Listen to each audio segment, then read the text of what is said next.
Dear fellow beings, I'd like to share a little story with you. It's called An Ambulance Makes a New Friend. It's about unexpected love, and it comes from a small town where a loyal dog showed the world what true devotion looks like.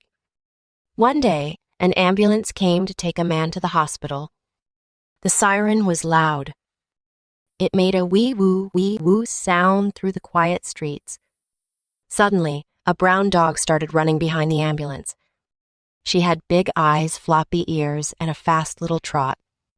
Her heart was full of love. Inside the ambulance, the helpers heard the sound of panting. They looked out the back window. There she was. The dog wasn't barking or jumping.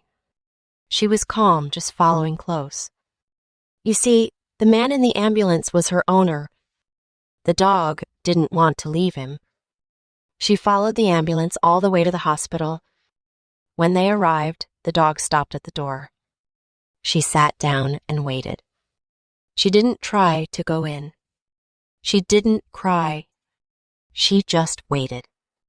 The hospital workers saw her. A nurse gave her water.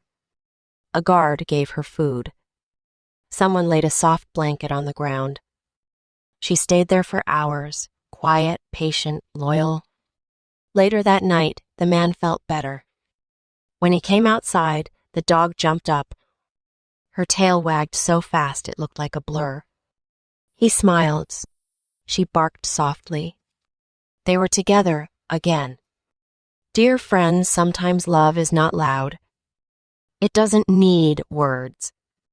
It can be a dog sitting by a door, or a kind nurse with a blanket. Love can be small, but very strong. Let's remember this. Love always finds a way,